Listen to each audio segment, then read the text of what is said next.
Pemirsa, visi pembangunan industri nasional adalah Indonesia menjadi negara industri tangguh tahun 2025 dengan visi antara Indonesia menjadi negara industri maju baru tahun 2020.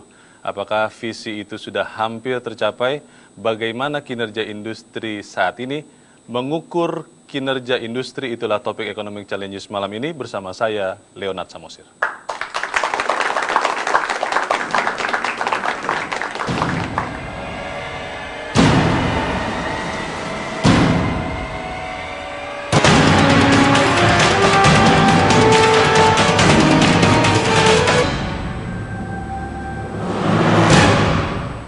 Ya pemirsa, malam ini untuk membahas topik yang sangat penting ini telah hadir bersama saya 3 orang narasumber yang sangat penting. Yang pertama adalah Menteri Perindustrian MS Hidayat. Pak Hidayat, selamat malam. Selamat malam. Terima kasih sudah di sini. Dan yang berikutnya adalah pengamat ekonomi yang juga pelaku industri dan juga usaha, Bapak Cyrillus Harinowo. Pak Harinowo, selamat malam. Selamat malam Mas Leo, selamat malam para pemirsa.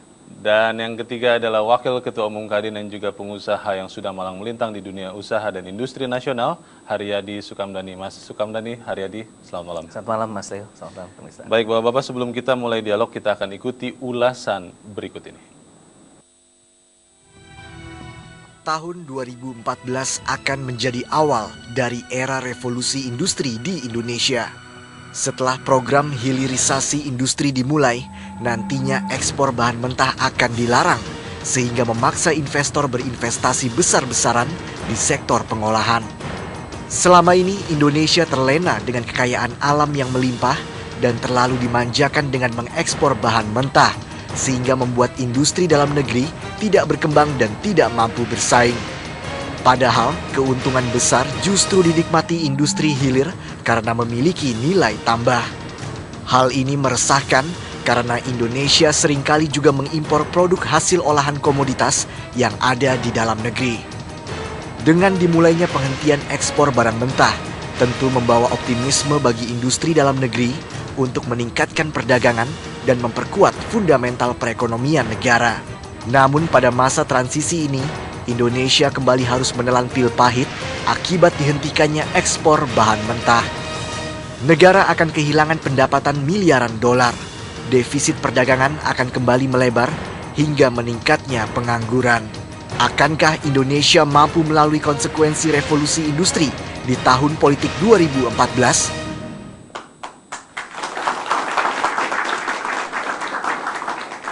Ya, saya akan memulai dialog malam ini dengan bertanya ke Pak Hidayat Pahi. Kalau tadi sudah kita dengarkan ulasan bahwa memang pelarangan ekspor bahan mentah mineral sudah menjadi keputusan pemerintah. Walaupun memang Pak Hidayat juga sendiri mengatakan dalam berbagai kesempatan industri pengolahan dalam negeri mungkin butuh waktu untuk melakukan itu. Apakah pemerintah siap Pak untuk kehilangan pendapatan miliaran dolar atau mungkin triliunan rupiah karena pelarangan ini? Ya, pertama saya ingin menyampaikan bahwa perintah undang-undang tentang minerba, Undang-Undang Nomor 4 Tahun 2009, adalah agar dilakukan sejak 2014 bulan Januari ada pelarangan ekspor bahan mentah mineral.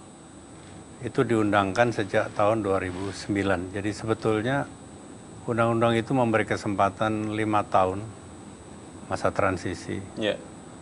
Harus diakui bahwa sejak diundangkannya tahun 2009, ketika itu saya masih Ketua Umum Kadin, jadi saya mengikuti secara fisik juga berlakunya undang tersebut. Memang kita tidak secara ketat menyiapkan diri untuk implementasinya, sehingga baru 2 tahun terakhir menyiapkan perangkat peraturan dan sebagainya. Namun karena undang-undang itu merupakan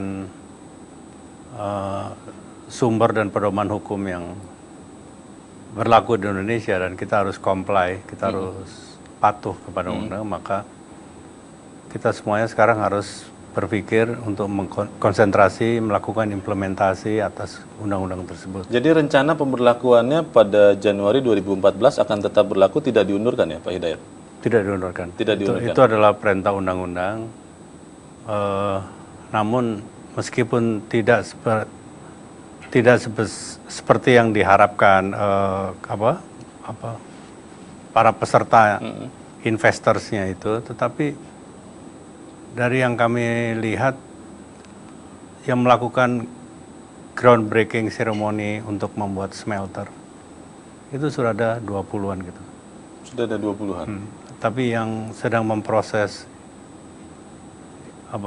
realisasi untuk melakukan processing industrinya itu masih di bawah 10. Dan saya mengharapkan itu bisa dipercepat dan diperbanyak. Saya tentu mengharapkan ini tidak membuat terlalu besar shock yang terjadi, karena tujuannya dalam jangka menengah dan jangka panjang adalah sungguh mulia, karena selama ini kita tidak pernah menikmati value added atau nilai tambah dari raw material atau bahan baku mineral Indonesia. Puluhan tahun kita melakukan ekspor itu, kemudian diprosesnya di luar negeri, nilai tambahnya diperoleh oleh orang luar negeri, kadang-kadang dipasok kembali ke Indonesia. Nah, dan bukan hanya mineral, kami sejak 2011 Kementerian Perindustrian juga sudah membuat program hilirisasi untuk agro. Dan itu sudah berjalan dengan baik dan menurut saya cukup sukses.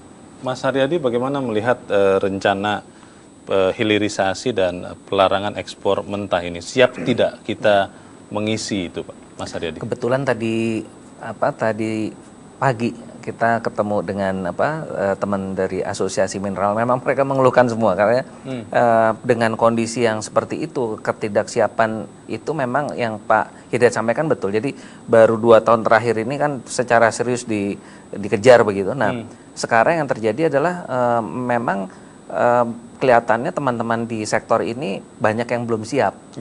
Nah, yang belum siap memang pilihannya memang sebetulnya agak, kalau kita lihat dari pendapatan memang ada potensi kan untuk terjadinya kehilangan dari ekspor bahan mentahnya. Tapi yang tadi disampaikan Pak Hi memang yang repotnya adalah baru 2 tahun ini yang betul-betul dikejar, dan teman-teman sendiri dengan berbagai alasan ya, terutama di sini adalah menyangkut masalah pendanaan. Mungkin Pak Arino bisa jelasin juga nanti. Dari pendanaannya juga belum terlalu siap, lalu juga infrastrukturnya juga problem, seperti pengadaan listriknya itu jadi masalah. Jadi memang problem di lapangan itu tidak semudah apa yang kita bayangkan. Banyak masalah-masalah yang istilahnya dukungan untuk menjadikan itu menjadi suatu kebijakan yang efektif tuh kelihatannya banyak masalah. Pak Harino melihatnya bagaimana? Ini pengusaha melihat mungkin ada sedikit hambatan, tapi semangatnya kan juga untuk kepentingan nasional. Bagaimana nih Pak Harino? Yang pertama saya ingin mengomentari dulu mengenai cadangan, katakanlah hasil ekspor yang menurun tadi ya. Itu kalau kita melihat semuanya sama. Ya, artinya ceteris paribus. Tetapi kalau misalnya kita mengurangi ekspor yang bahan mentah begitu ya, pada akhirnya ini akan mempengaruhi juga harga bahan jadinya. Seperti contohnya kalau kita bicara nikel. Nikel itu Indonesia itu menguasai 40% dari nikel dunia. Jadi otomatis kalau kita mengurangi ekspor raw material yang masih bahan mentahnya, pada akhirnya itu akan mempengaruhi kompetisi di luar negeri, karena yang di luar negeri tidak memperoleh bahan baku, pada akhirnya harga akan terangkat. Secara harganya overall barangkali hasilnya kita tidak tahu. Nah, tetapi kalau menyangkut mengenai pembiayaan ya, yang saya lihat ini sebetulnya banyak investasi yang dilakukan dengan pembiayaan dari penggunanya, dari usersnya. Jadi seperti dari China begitu ya.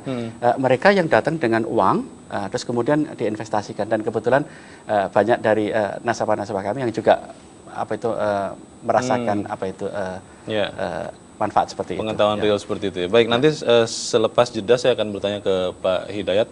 Sebetulnya selama tahun ini, walaupun kita di tengah-tengah ancaman krisis keuangan global, krisis ekonomi global, tetapi industri nasional sebetulnya bertumbuh. Tapi kita akan membahasnya selepas jeda berikut ini. Pemirsa tetap bersama kami, Economic Challenges segera kembali.